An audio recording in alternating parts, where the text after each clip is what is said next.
hati dan pikiran kita semua tertuju hanya kepada Tuhan. Dan untuk memulai ibadah kita pada saat ini, saya mengundang seluruh jemaat untuk berdoa. Mari kita bersatu di dalam doa. Tuhan, Allah Bapa kami yang ada dalam kerajaan surga, terima kasih ya Tuhan, pada kesempatan saat ini Engkau telah memberikan kami kesempatan untuk kembali beribadah ya Tuhan. Walaupun kami beribadah secara online, tapi kami yakin dengan pasti ya Tuhan, kalau hati kami, pikiran kami, tubuh, jiwa, dan raga kami tertuju hanya kepadamu.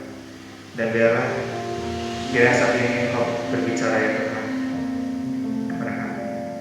Berkati ya Tuhan hamba-Mu yang nanti akan menyampaikan firman.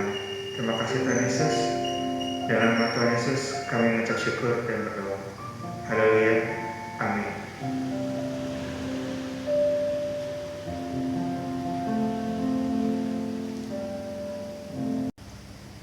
Baiklah Bapak, Ibu, dan Saudara sekalian, panggilan berbakti kita pada saat ini berasal dari Mazmur 122 ayat yang pertama. Nyanyian ziarah Daud. Aku bersukacita ketika dikatakan orang kepadaku, mari kita pergi ke rumah Tuhan. Dan untuk memulai ibadah kita, mari kita akan angkat sebuah pujian, Ku Kan Bangkit.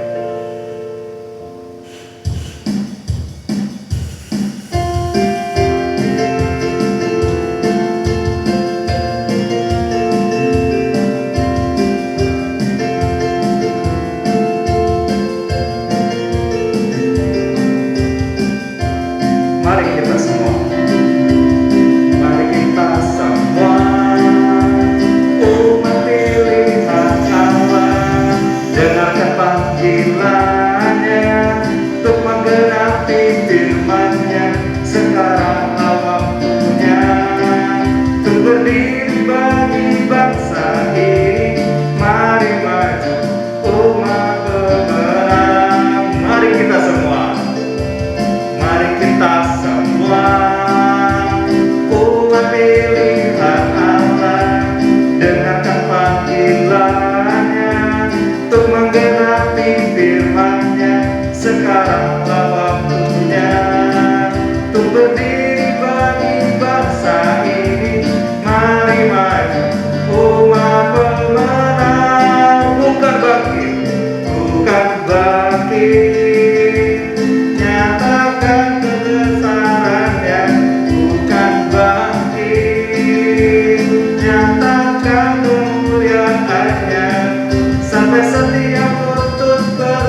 kita akan mempersiapkan hati kita untuk mendengarkan firman Tuhan yang nanti akan dibawakan oleh Ibu Giyanti.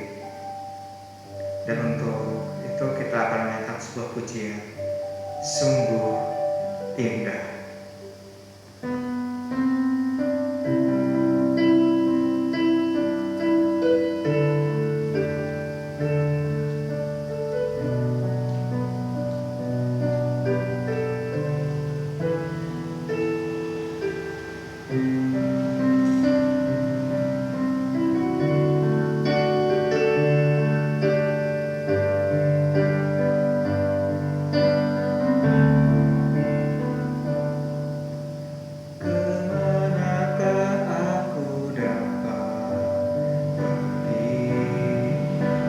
Menjauhi rohmu, ya suci kau sangat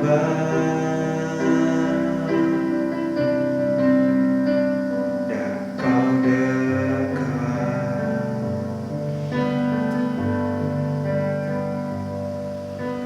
bahkan seluruh pengabdianku tak bisa membalas kesetiaanmu,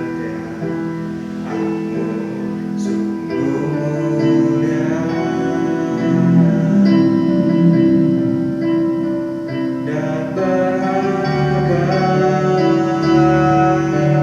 sungguh besar, sungguh besar pengorbananmu.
Selamat pagi saudara-saudara yang dikasihi Tuhan, seluruh jemaat Gereja Baptis Indonesia Maleber.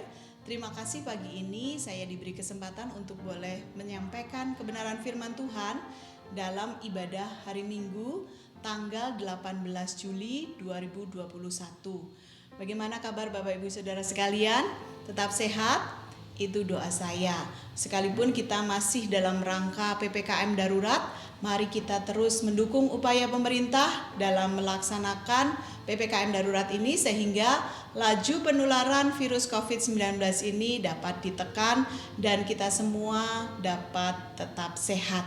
Kita terus mendoakan bangsa kita supaya bisa berakhir pandemi ini dan kita semua memiliki kehidupan yang normal. Jangan lupa tetap jaga protokol kesehatannya. Nah, Bapak Ibu dan Saudara yang dikasihi Tuhan, pada pagi hari ini saya diberi tema oleh Pak Nuryana bahwa tema dalam minggu ini itu tentang bercakap-cakap dengan Allah melalui doa. Tetapi pagi ini saya ingin memberikan judul dari renungan atau firman Tuhan yang akan saya sampaikan pagi ini dengan judul Tetaplah Berdoa. Tapi sebelumnya mari kita akan berdoa. Mari berdoa. Tuhan Yesus yang baik, terima kasih untuk pagi ini kami boleh dipertemukan kami kembali dalam acara ibadah Gereja Baptis Indonesia Maleber. Terima kasih Tuhan untuk kesempatan kami boleh bersama-sama beribadah kepada Engkau dan saat ini kami akan mendengarkan firman-Mu, Tuhan yang memimpin dan memberkati kami. Hanya di dalam nama Tuhan Yesus Kristus kami menyerahkan waktu ini. Amin. Bapak Ibu dan Saudara yang dikasihi Tuhan, kata tetaplah berdoa ini adalah merupakan salah satu ayat yang terpendek di dalam Alkitab kita. Ada yang ingat dari mana alamatnya? Ya, alamat ayat dari kata ini tetaplah berdoa itu diambil dari 1 Tesalonika 5 ayat yang ke-17. Ya, kita semua pasti mengingat ayat ini ya dan mungkin sudah sering membahasnya, tetapi mari kita bersama-sama akan melihat kembali nasihat Rasul Paulus kepada jemaat di Tesalonika tentang doa. Apa sih itu doa? Ya, kalau sebagaimana tema yang sudah diberikan kepada saya, doa itu merupakan cara manusia bercakap-cakap dengan Allah. Lalu yang berikutnya, doa juga merupakan cara kita dalam menjalin hubungan yang dekat dengan Allah. Yaitu tadi bercakap-cakap, kalau kita bisa bercakap-cakap artinya kita memiliki hubungan yang dekat. Kemudian ada juga orang yang berkata bahwa doa itu seumpama nafas hidup orang percaya. Kalau sebagai nafas artinya itu harus terus-menerus dilakukan. Kemudian ada juga yang mengatakan bahwa doa itu adalah memohon kemurahan Tuhan dan menantikan Dia menjawab setiap doa kita atau setiap permohonan kita. Dan yang terakhir, berdoa juga merupakan tetap tinggal di hadapan Bapa senantiasa, berseru, mendambakan kasih karunia-Nya. Itulah doa dan masih banyak lagi definisi doa yang mungkin tiap-tiap orang bisa memiliki definisi yang berbeda. Tetapi setidaknya itu yang dapat kita pahami tentang doa. Lalu yang berikutnya, mengapa kita harus berdoa? Saudara-saudara yang dikasihi Tuhan, pada dasarnya kita manusia adalah lemah dan kita memerlukan pihak lain untuk dapat menolong kita mengatasi segala kesulitan dan kelemahan kita. Dan karena itulah Tuhan Yesus pernah mengingatkan kepada kita semua agar kita senantiasa menempel pada pokok anggur kita yang adalah Tuhan Yesus sendiri. Dan Ia berkata, sebab di luar Aku kamu tidak dapat berbuat apa-apa. Hal itu menunjukkan bahwa kita manusia pada dasarnya lemah dan memerlukan uluran tangan dari Sang Maha Kuasa, yaitu Allah kita di dalam Tuhan Yesus Kristus. Selain itu, mengapa kita harus berdoa? Kalau saya percaya bahwa manusia itu terdiri dari tubuh, jiwa, dan roh. Artinya trikotomi ya. Dan kalau tubuh itu ya tubuh fisik kita. Kalau jiwa itu yang berkaitan dengan kehendak kita, keinginan-keinginan kita, ya, perasaan-perasaan kita. Nah, tetapi roh itu adalah yang menghubungkan kita dengan Allah. Karena itu, roh kita itu harus selalu terhubung dengan Allah. Ya, suatu kali saya pagi-pagi mau berangkat bekerja, akan menyetrika baju, ya. Tetapi pada waktu mau setrika itu tiba-tiba kok ini nggak panas-panas gitu ya, kenapa gitu? Wah, rusak gitu setrikanya. Wah, rupanya setrika itu belum terkoneksi dengan listrik, aliran listrik tidak masuk ke stop kontaknya. Jadi nggak ada aliran yang masuk, nggak ada panas yang masuk ke dalam setrika itu. Nah, di dalam hidup kita harus selalu terkoneksi dengan Sang Pemberi hidup kita, yaitu Allah, yang adalah roh. Karena itu roh kita juga harus selalu terhubung dengan Allah kita.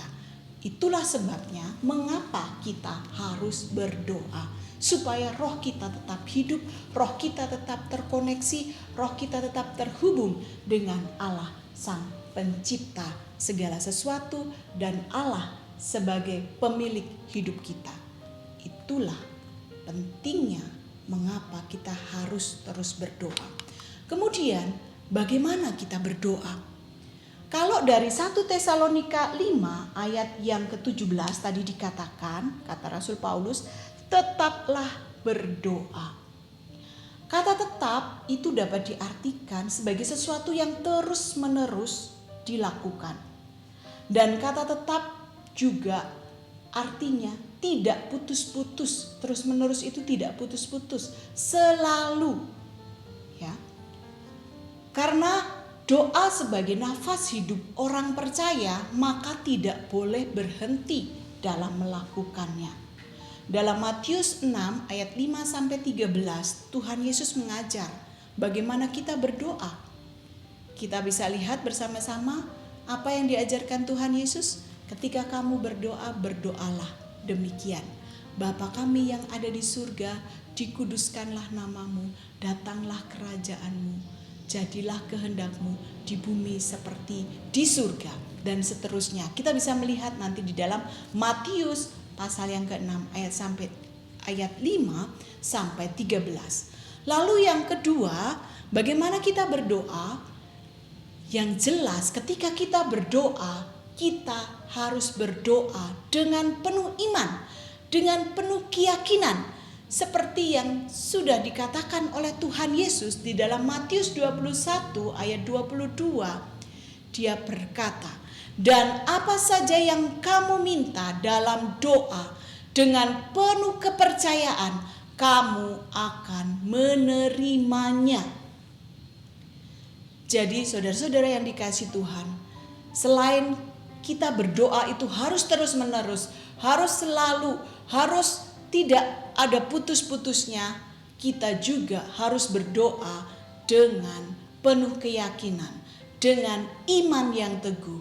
Dan ketika kita berdoa dengan penuh keyakinan, penuh kepercayaan, maka kita akan menerima setiap jawaban dari doa-doa kita. Itu cara kita berdoa. Nah, bagaimana dengan jawaban doa?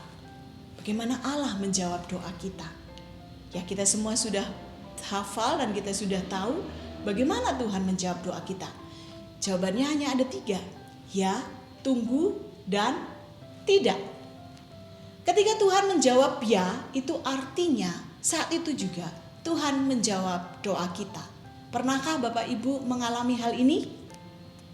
Nanti boleh diseringkan dengan saudara-saudara seiman yang lain. Bagaimana Bapak Ibu mengalami doa yang dijawab secara langsung oleh Tuhan. Saya secara pribadi pernah mengalami itu, ya. Satu kali sakit kepala yang amat sangat, yang boleh dibilang wah gak bisa dirasain, sakit kepala banget gitu. Dan saat itu saya berdoa kepada Tuhan sambil menaiki sebuah angkutan umum. Dalam hati saya berdoa, Tuhan, tubuh saya ini milik-Mu. Engkaulah yang menciptakan aku. Engkaulah yang mengetahui sampai kedalaman yang ada dalam tubuhku. Setiap sel itu Engkau ketahui. Dan saat ini aku menyerahkan tubuhku ke dalam tangan-Mu. Sakit kepala yang amat sangat ini ya Tuhan. Sepanjang jalan di angkot itu saya berdoa demikian karena sudah gak tahan. Dan saat itu saya sedang menuju ke gereja. Pada waktu saya turun dari angkot, saya merasakan, puji Tuhan, saya kaget sekali. Karena ketika sakit kepala biasanya waktu turun dari kendaraan gitu, menunduk gitu, pasti itu tambah sakit. Tapi pada waktu saya keluar dari angkutan umum itu, saya merasakan bahwa sakit kepala yang saya rasakan itu sudah berangsur-angsur hilang. Dan ketika saya beraktivitas di gereja, saya tidak merasakan sakit kepala yang amat sangat. Saya merasa bahwa Tuhan menjawab doa saya. Itu salah satu contoh saja bagaimana Tuhan menjawab langsung doa kita. Hal yang kedua, Tuhan menjawab dengan tunggu. Itu artinya Tuhan belum menjawab doa kita. Namun Ia menghendaki kita agar kita terus berdoa. Tetap berdoa. Jangan putus-putus, jangan berhenti, jangan bosan. Teruslah berdoa. Dan tentunya doa kita itu harus disesuaikan dengan kehendak Tuhan. Makanya Tuhan Yesus mengajarkan dalam doa Bapa kami, jadilah kehendak-Mu di bumi seperti di surga. Apa kehendak Tuhan di bumi ini? Yaitu supaya setiap orang mengalami damai sejahteranya. Setiap orang mengalami anugerah keselamatan yang daripadanya. Karena itu setiap doa kita harus diselaraskan dengan kehendak-Nya. Ketika Allah mendengar doa kita, tentu dan menjawab doa kita, tentu itu adalah doa-doa yang seturut dengan kehendak-Nya. Menantikan kehendak Tuhan dalam setiap doa kita itu harus kita lakukan ketika Tuhan belum menjawab doa kita. Dan yang terakhir, yang ketiga, Tuhan seringkali juga menjawab kepada kita tidak. Tidak, kata tidak itulah jawaban doa atas setiap permohonan yang kita sampaikan. Bisa jadi doa kita mungkin tidak sesuai dengan kehendak-Nya. Atau juga firman Tuhan mengatakan mungkin yang menghalangi doa-doamu itu adalah dosamu. Mungkin ada hal-hal yang belum kita selesaikan, mungkin ada hal-hal yang belum kita bereskan dengan sesama kita, sehingga dosa kita bisa menghalangi setiap doa-doa kita. Kita perlu mengoreksi diri kita masing-masing. Kita perlu melihat adakah dosa atau kesalahan yang masih kita buat sehingga Tuhan tidak menjawab doa kita. Dan atau juga memang benar-benar Tuhan menjawab tidak atas doa kita. Kalaupun itu yang dijawab oleh Tuhan, kita harus menerimanya dengan penuh keyakinan bahwa Tuhan tetap mengasihi kita. Tuhan tetap memelihara hidup kita dan Tuhan tetap akan menolong kita. Jangan terus menjadi kecewa, jangan terus meninggalkan Tuhan, jangan terus menggerutu dan kecewa lalu meninggalkan Tuhan. Tetaplah berdoa, tetaplah percaya hanya kepada Tuhan Yesus Kristus sebagai Tuhan dan Juru Selamat di dalam hidup kita. Apalagi di tengah-tengah pandemi ini, mari kita percayakan hidup kita hanya kepada Tuhan Yesus saja. Nah, karena itu tetaplah berdoa. Apapun keadaan kita, baik atau buruk, ya, senang atau susah, mari kita tetap berdoa. Kita terus berdoa dan kita terus menantikan Tuhan menjawab setiap doa-doa kita. Percayalah kepada Tuhan dengan sepenuh hatimu dan akuilah Dia dalam segala laku kita, maka Ialah yang akan meluruskan jalan kita. Tetaplah berdoa. Siapa yang perlu kita doakan? Dan bagaimana cara kita berdoa? Ini salah satu metode yang ingin saya sharingkan. Dalam bulan-bulan 3 bulan terakhir ini saya sedang belajar tergabung dalam sebuah kelompok doa yang disebut sebagai Ibu-Ibu Berdoa Indonesia atau singkatannya IBI. Dan di sana kami para kaum wanita berkumpul bersama-sama, lalu kami membentuk sebuah kelompok untuk berdoa, ya, kelompok doa untuk mendoakan, khusus memang mendoakan sekolah-sekolah dan juga mendoakan para murid, guru dan anak-anak dalam sekolah mereka. Karena visinya, itulah visi yang ingin dicapai, supaya sekolah-sekolah ini ditopang di dalam doa. Dan dalam kelompok IBI ini diajarkan ada 4 langkah. Ini baru salah satu cara atau langkah yang bisa kita pakai ketika kita berdoa. Ada cara-cara yang lain. Nah, dalam persekutuan IBI itu ada 4 langkah yang diajarkan kepada kami. Yang pertama, doa itu harus berisi pujian kepada Allah. Yang paling pertama yang harus kita lakukan adalah meninggikan Allah kita, memuji kepada Allah kita, karena Dia satu-satunya Tuhan yang layak ditinggikan dan diagungkan. Lalu yang kedua, dalam doa kita itu kita harus mengakui setiap dosa-dosa kita, kesalahan-kesalahan kita. Kita harus jujur di hadapan Tuhan, mengakuinya. 1 Yohanes 1 ayat 9 kan berkata, ya, barang siapa mengaku dosanya, maka Allah itu setia dan adil. Ia akan mengampuni segala dosa-dosanya dan menghapuskan setiap pelanggarannya.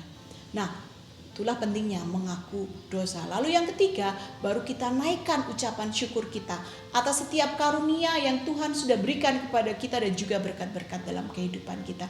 Dan yang keempat, barulah kita menaikkan doa syafaat kita. Untuk siapa doa syafaat kita? Ya, di dalam Kolose 4 ayat 2-3, mari kita akan membacanya. Kolose 4 ayat 2-3 dikatakan, bertekunlah dalam doa dan dalam pada itu berjaga-jagalah sambil mengucap syukur. Berdoa jugalah untuk kami, supaya Allah membuka pintu untuk pemberitaan kami, sehingga kami dapat berbicara tentang rahasia Kristus yang karenanya aku dipenjarakan. Jadi untuk siapa kita berdoa? Yang pertama, mari kita berdoa terus untuk para pemimpin kita.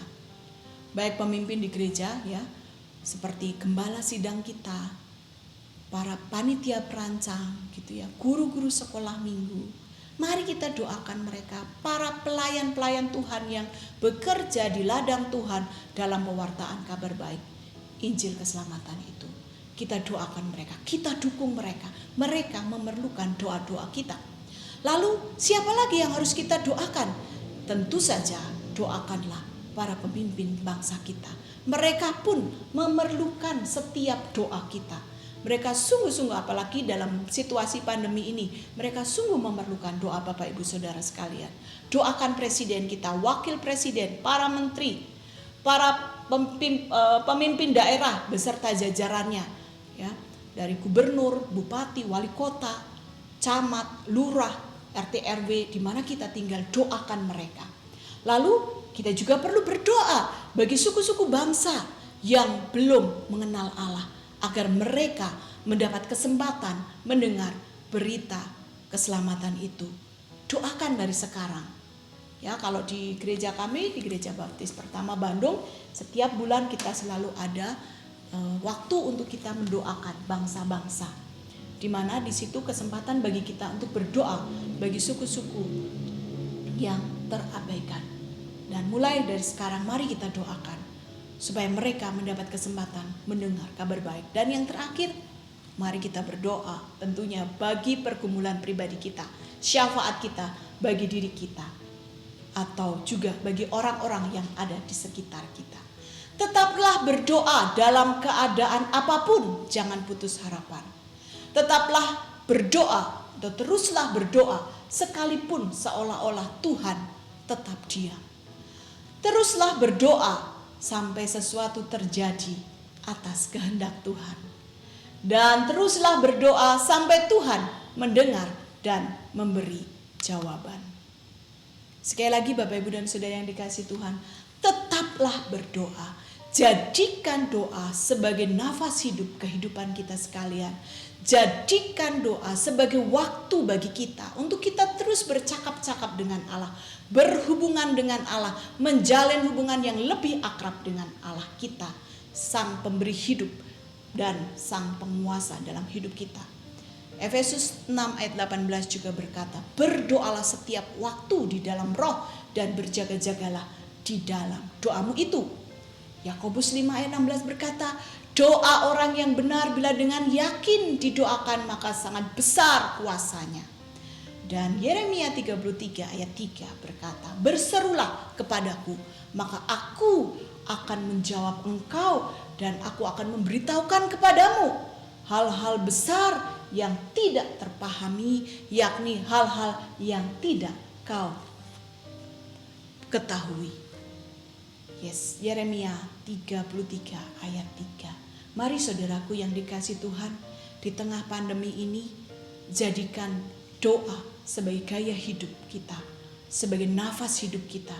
Orang-orang yang percaya di dalam Tuhan Yesus Kristus, doakanlah bangsa kita, doakanlah gereja kita, doakanlah orang-orang di sekitar kita, doakanlah suku-suku bangsa yang terabaikan, doakanlah diri kita sendiri dan juga orang-orang yang ada di sekitar kita, keluarga kita, teman-teman gereja kita, sahabat, kerabat, dan mari terus kita bertekun di dalam doa. Tuhan Yesus memberkati. Mari kita berdoa. Tuhan, terima kasih untuk firman-Mu pagi ini mengingatkan kami untuk kami senantiasa bercakap-cakap dengan Engkau dalam doa kami, untuk kami senantiasa tetap berdoa apapun keadaan kami, karena kami menyadari kami sebagai manusia, kami lemah, kami memerlukan Engkau setiap hari, setiap waktu. Karena itu Tuhan, tolonglah kami dan berkatilah kami. Hanya di dalam nama Tuhan Yesus Kristus kami menyerahkan seluruh jemaat dan juga para pemimpin di Gereja Baptis Indonesia Maleber ini ke dalam tangan-Mu. Berkatilah mereka ya Tuhan, dengan kesehatan, dengan kekuatan, dengan hikmat, dengan keyakinan yang teguh, agar di tengah pandemi ini seluruh jemaat Gereja Baptis Indonesia Maleber tetap teguh di dalam Engkau dan semakin mendekatkan diri kepada Tuhan dalam doa-doa mereka. Terima kasih Bapa, terima kasih Tuhan Yesus. Inilah doa kami, hanya di dalam nama-Mu kami berdoa dan bersyukur. Amin.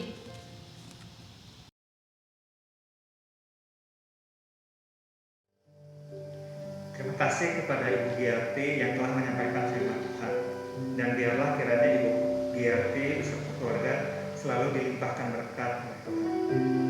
Dan saat ini kita akan mengangkat pujian yang nanti juga sebagai pujian untuk doa penutup dan juga doa syafaat.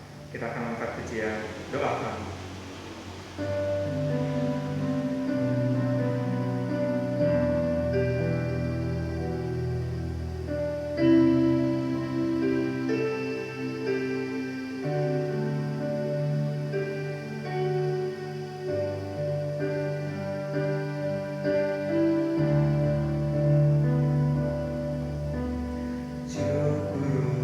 Setiap rencana-Mu dan rancangan-Mu yang mulia, dalam satu tubuh kami bersatu menjadi duta kerajaan-Mu. Ucapkan berkat atas Indonesia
sesuatu